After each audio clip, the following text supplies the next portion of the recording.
Hello friends, வணக்கம். இருக்கிற வேலையிலே வீட்டு வேலையிலே பெரிய கஷ்டமான வேலைங்க.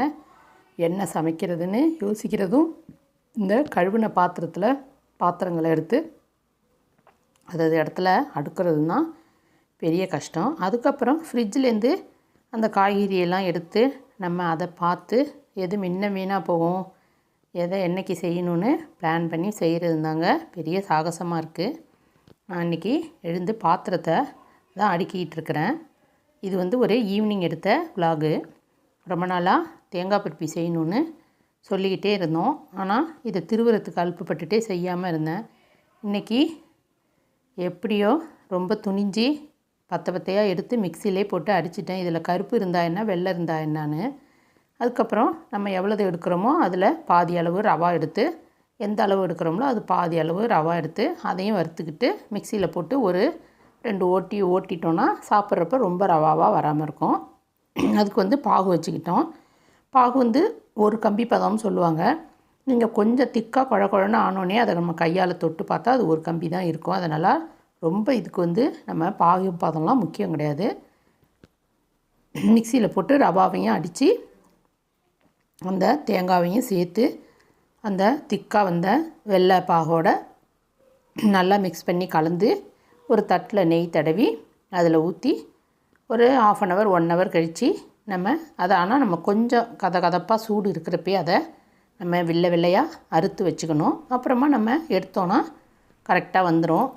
ஆனால் நான் இன்றைக்கி சினிமாவுக்கு போகிற அவசரத்தில் ஊற்றிட்டு கம்முன்னு இருந்துட்டேன். அதுக்கப்புறம் போட்டு எடுக்கிறப்ப பார்த்தா கொஞ்சம் உடச்சிக்கிட்டு வந்துச்சு. சரி, உடச்சி தானே சாப்பிட போகிறோம் அப்படின்ட்டு அதையும் அப்படியே விட்டுட்டு விறுவிறுன்னு காரத்துக்கு ஒரு கார கொழுக்கட்டை செஞ்சேன். இந்த கொழுக்கட்டை எதில் செஞ்சேன்னா, நம்ம இட்லி ரவை டிமார்ட்டில் வாங்கியிருந்தேன். அந்த ரவை 1 டம்ளரு, 1/2 டம்ளரு அரிசி மாவு ரெண்டும் போட்டு கார கொழுக்கட்டை செஞ்சுக்கிட்டேன். தேங்காய், மிளகாய், கடலப்பருப்பு எப்போதும் போல் மற்றதெல்லாம் இதில் எல்லாத்தையும் எடுத்து வச்சு கொஞ்சம் அறக்க சாப்பிட்டுட்டு கிளம்பி மாலுக்கு தான் போய் மெய்யழகன் பார்க்கலான்னு போயிருந்தோம். கொஞ்சம் உடச்சி வர்றது பார்க்குறதுக்கு என்னமோ மாதிரி இருந்தது. மேலே முந்திரி பருப்பு, நம்ம வறுத்த பருப்பை உடச்சி அதையும் தூவிருந்தேன். மாலுக்கு சேர்ந்துட்டோம். வந்துட்டு இங்கே தான் பட்டிக்காட்டா மிட்டாய் கடை பார்த்த மாதிரி மறைச்சிக்கிட்டு நின்றுட்டு அந்த எஸ்கலேட்டர்லாம் தாவி குதித்து எப்படியோ ஏறி அந்த இடத்துக்கு போயிட்டேன். எங்கள் ஹஸ்பண்டுக்கு கரெக்டாக எந்த இடத்துல அந்த நம்பர் இருக்குது, இது கொஞ்சம் புது மால், அதனால் அவங்க கொஞ்சம் முன்னாடியே போய் அங்கே கேட்டாங்க.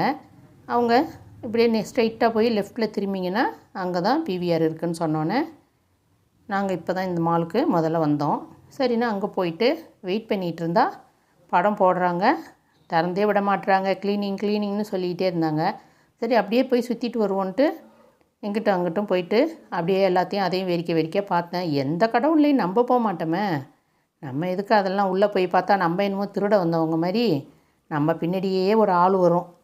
அதுக்கெல்லாம் கொஞ்சம் ஸ்டைலாக ஹேர்லாம் நல்லா விரித்து விட்டுட்டு லிப்டிக்லாம் போட்டுக்கிட்டு நல்லா மேக்கப்லாம் போட்டுக்கிட்டு போனால் தான் இந்த கடைங்கள்லாம் நம்ம பின்னாடி யாரும் வரமாட்டாங்க. இல்லைன்னா நம்மளை வேறு மாதிரி தான் இங்கெல்லாம் ட்ரீட் பண்ணுவாங்க. அதனால் இந்த கடவுளெல்லாம் நான் போகவே மாட்டேங்க.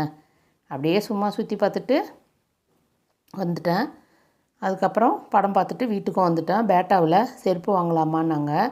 என்னோடய செருப்பு என்னாச்சுன்னா, எங்கள் வீட்டு பெட்டு டாகுக்காக கொசு கடிக்குதுன்னு டார்டாய்ஸ் ஏற்றி வச்சுருந்தோம். அதில் அவன் வேகமாக வேறு நாய் தெருவில் வருதுன்னு ஓடுறப்ப என்னோடய செப்பலை அது மேலே தள்ளி விட்டு அது கொஞ்சம் அப்படியே பொசுங்கி போய் அருந்து போகிற லெவலுக்கு ஆகிட்டு. ஆனால் இங்கே மாலில் வாங்க வேண்டாம்னு சொல்லிட்டு, ஏன்னா நம்மளுக்கு தெரியும் சாதாரண கடைக்கு போனால் மதிக்கிற மதிப்பு கூட இந்த மாலில் நம்மளுக்கு அவ்வளோது இதுவாக கவனிக்க மாட்டாங்கன்னு நான் வந்துட்டேன். அங்கெல்லாம் போய் வாங்கவே இல்லைங்க. அப்புறமா எல்லோரும் படம் பார்த்துட்டு அப்படியே இறங்கி எஸ்கலேட்டரில் அப்படியே கீழே வந்துட்டோம். கீழே வந்த பிறகு போய் நல்லெண்ணெய் வாங்கலான்னு சொல்லிட்டு ஜியோ ஸ்மார்ட் போனாக்கா அங்கேயும் நல்லெண்ணெய் கிடைக்கவே இல்லை. எல்லா ஆயில் ஐட்டத்துலேயும் தேடி பார்த்துட்டு அதுக்கப்புறம் வெஜிடபிள்ஸ் ஃப்ரூட் செக்ஷனுக்கு வெஜிடபிள்ஸ் எடுத்தோம். ஒரு ரெட் கலர் கேப்சிகமும் எல்லோ கலர் கேப்சிகம் தான் எடுத்தோம். அதை எடுத்துக்கிட்டு கொத்தமல்லி, புதினாலாம் கூட முதல்ல நினச்சிக்கிட்டே வந்தேன் எடுத்துக்குவோன்னு. கடைசியில் அதையும் எடுக்கவே இல்லை, மறந்துட்டு. அது 2 மட்டும் வச்சுட்டு இதை போட்டு கொடுங்கன்னு கேட்டாக்கா அங்கே 2 ட்ராலி நிறையா ஜாமான் வச்சுக்கிட்டு ஒருத்தர் போடுறாரு. அங்கே சும்மா இருக்கிற அந்த கேர்ள் வந்து சொல்கிறாங்க, இருங்க அவங்க முடிச்சுட்டு போட்டு தருவாங்க அப்படின்னாங்க.